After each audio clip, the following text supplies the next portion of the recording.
Every day, we say the word I hundreds of times. I think, I feel, I want, I need. It's the most common word in our language. But have you ever wondered what this I actually is? We've been taught all our lives that this I is us, our true identity. A fixed, permanent self that exists inside us, always there, always the same. But here's the thing, the I you think you are doesn't actually exist. It's an illusion. For centuries, we've been told to find ourselves, improve ourselves, love ourselves. But all of these ideas are based on a misunderstanding. And this misunderstanding has turned our lives into a constant battle to improve and protect an imaginary self. This imaginary self has a name, the ego. And it's the source of most of our suffering, stress, and anxiety. Let's break it down. The ego is not your true self. It's not who you really are.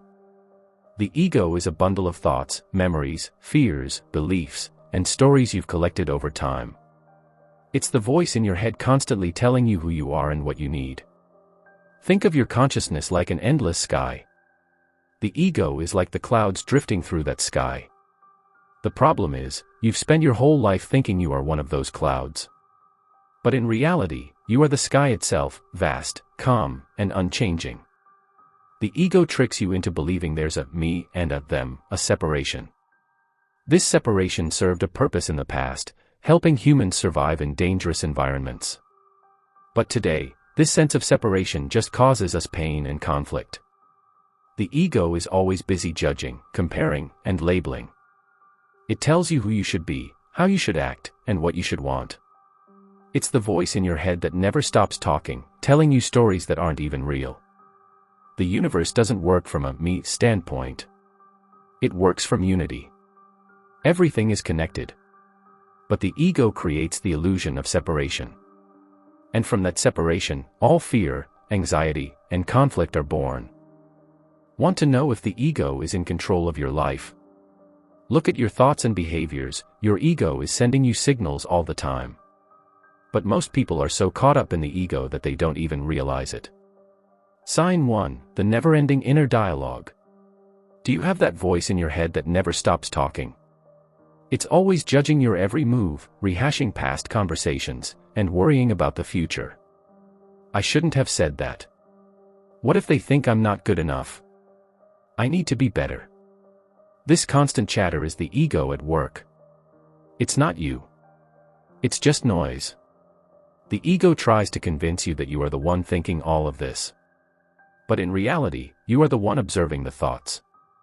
People who have learned to live freely don't have this constant inner noise. They experience life directly without all the self-criticism and judgment. Sign 2, the urge to always be right. Have you ever gotten into a heated argument and felt that rush of energy to defend your point of view? You might feel like your whole identity depends on being right. The ego has latched onto your beliefs and opinions. When someone challenges those beliefs, the ego reacts as if its survival is at stake. This is why there's so much conflict in the world, egos fighting to validate their own version of reality. The ego would rather be right than find peace. It thrives on winning arguments and proving itself superior. Sign 3, taking everything personally. When someone doesn't respond to your message, or when your boss gives you a disapproving look, do you immediately think, they don't respect me? Does the world feel like it's against you? This is the ego at work. The ego creates this sense of personal attack. It makes everything about me, my feelings, my reputation, my self-worth. But when you stop identifying with the ego, you realize that most of these things aren't personal at all. They're just part of life. When you stop reacting from the ego, you become more peaceful and less defensive. You stop taking things personally and start seeing the bigger picture. So, now that we know what the ego is and how it controls us, the big question is, how do we break free from it? The answer is surprisingly simple: disidentify from the ego. Disidentification means stepping back and observing your thoughts and emotions, rather than identifying with them. You are not your thoughts. You are the awareness that observes them. Here's how you can start to disidentify from the ego. Step 1. Label your thoughts. The next time you notice that voice in your head judging or criticizing, label it. If you're worrying about the future, say to yourself, worrying. If you're feeling angry, say, anger. This simple act creates a space between you and the thought. Instead of identifying with the thought, you recognize it as just a passing experience. You are the sky, not the cloud. Step 2. Anchor yourself in the present moment. The ego cannot survive in the present moment. It feeds on the past and the future, regret and worry, guilt and fear. To break free from the ego, you need to bring your attention back to the now. Start by focusing on your senses. Feel the ground beneath your feet. Listen to the sounds around you. Pay attention to your breath. When you bring yourself into the present moment, the ego loses its power. The constant chatter in your head quiets down.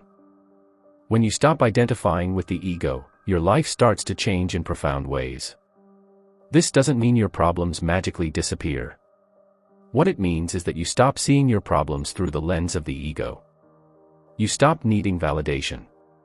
Your sense of worth is no longer tied to what others think of you.